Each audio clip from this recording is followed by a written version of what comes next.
Shing and Pine Grove students, welcome back to our virtual gardening series. Today I'm going to do some raspberry jam and some grape jelly, all from fruits from our school garden. But before we get started, I want to do a little housekeeping information with you. First of all, in a commercial kitchen, before we go and work with food, we have to wear our hairnets, people. And then we're going to put an apron on because that helps protect our clothing. And raspberries and grapes stain. They can make a really good dye.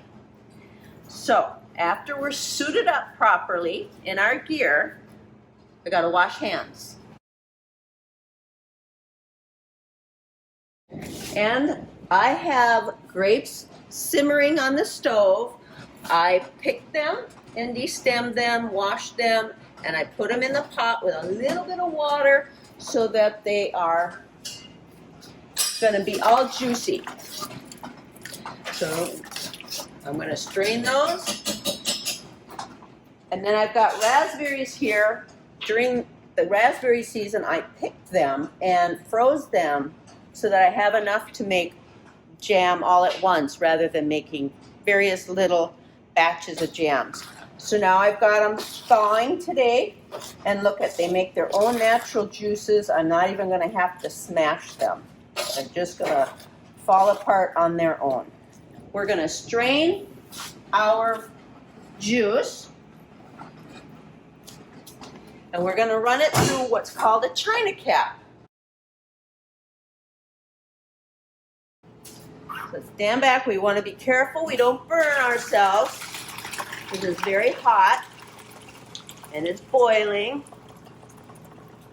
Oh, I wish you could smell this. That juice, that grape juice smells so good.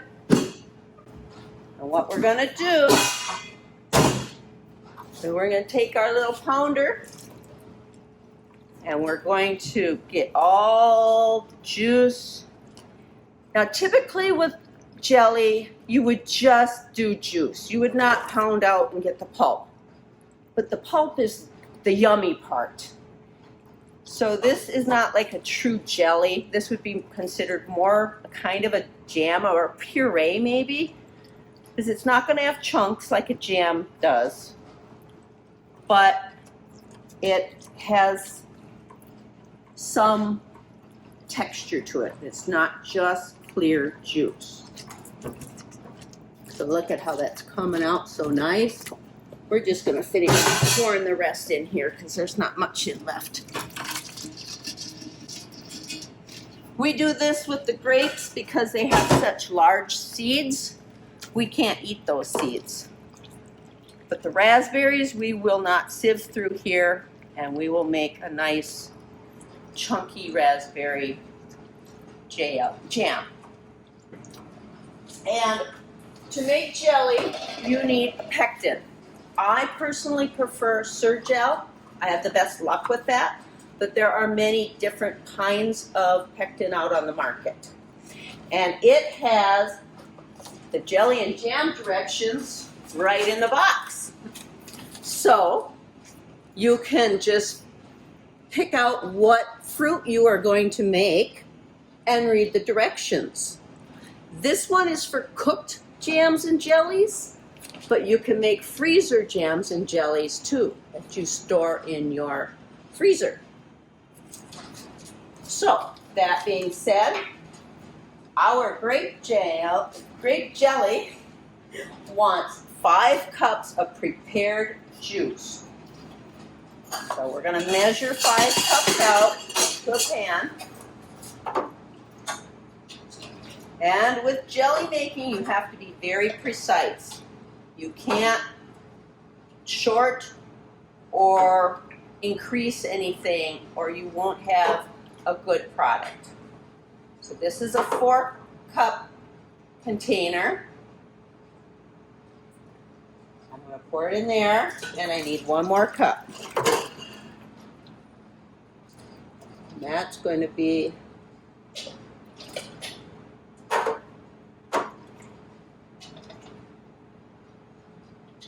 right there. 5 cups of our prepared juice.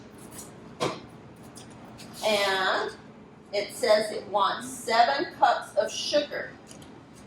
And the directions are right here too. So it says to measure the amount of prepared juice, proceed with step 2, which is putting in your pectin.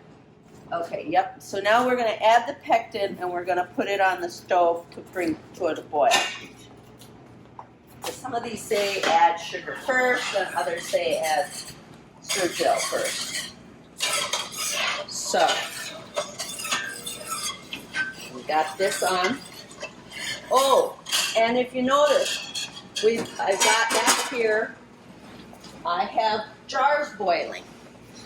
Now you need to have nice clean jars, so I pre-washed them. I ran them through the dish machine, but if you don't have a dish machine, you just wash them in soapy water and rinse them.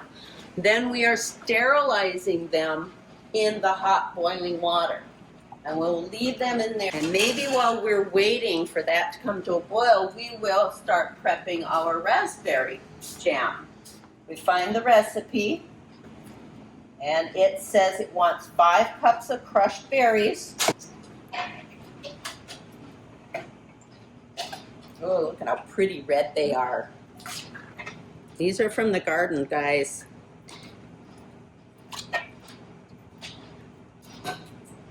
So there's 4 cups. And then they want a 5th cup.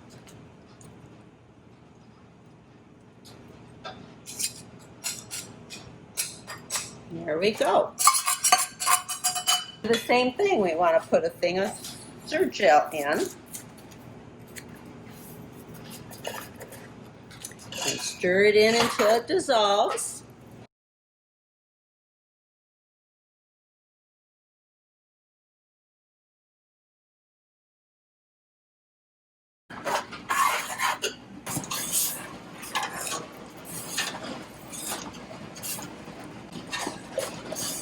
We're going to bring this to a boil, and then we are going to put the sugar in it. It called for 7 cups of sugar, which I already measured out.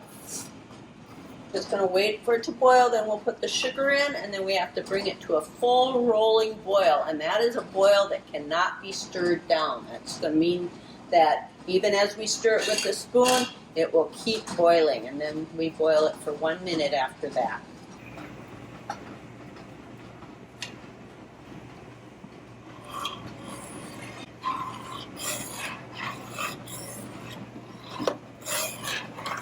See that it's So then we're going to put the sugar in.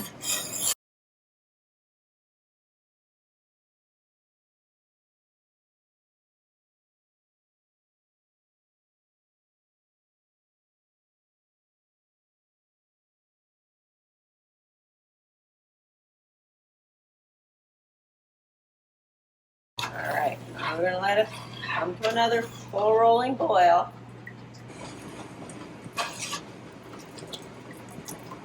This is getting close. So what I'm going to do is I'm going to get my cans all ready. Because as soon as this comes to a full rolling boil, we'll boil it for 1 more minute, and then we need to put it in our hot pans. This is very hot water, so we need to be very, very careful. These are sterilized now. All right, now we got a boil. We got a good boil. Let's see if it's a rolling boil. Yes, it is. So I'm going to turn the timer on for 1 minute. There we go. All right, there's my timer. I'm turning it off. I'm going to let it set. Now look at, you'll see there's some foam on top. And that's just a natural occurring thing with jams and jellies. So I'm going to remove it from the stove. And we can scoop this foam off and get a more clear jelly. All right, so now next we're going to fill our jars. our cute little funnel that we set in there to help prevent spillage.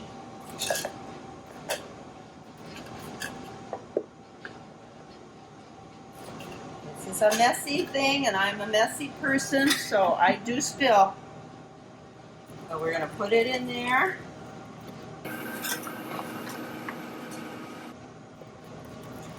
And we want to fill it to about a ½ inch from the top of the jars. It leaves a little air space. Most people will put these in smaller jars, just like little jelly jars. They're ½ pints or smaller. However, this is for school, so we're going to do them in a bigger jar. Now, when we're all done with that, we need to take a nice clean cloth or paper and wipe around all the edges. Make sure there's no jelly or anything stuck on the edges because we need a good seal. You notice I have my caps and my lids boiling here as well. And then we pop them back into the water. And we're going to boil them for 5 to 10 minutes. These are so big, I'm going to do 10 minutes. You have to make sure the water is over the top of the jar. Full rolling boil because it's still bubbling somewhat. And we're going to add our sugar.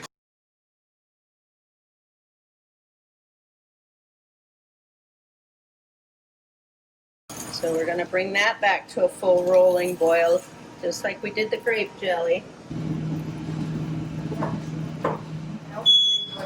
All right, so now jelly is done processing. Take it out.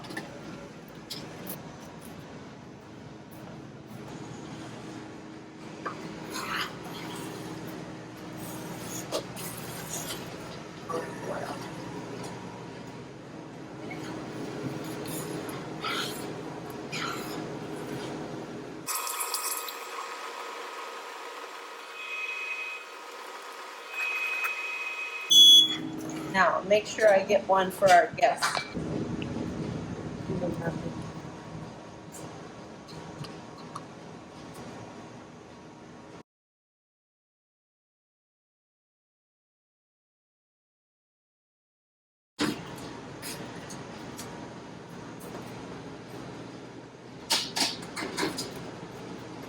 All right, now we're going to process for 10 more minutes, and that's our final jam for the day. Miigwech. I hope you all learned something, and I can't wait to have you come back to school and taste it. Bye. Bye.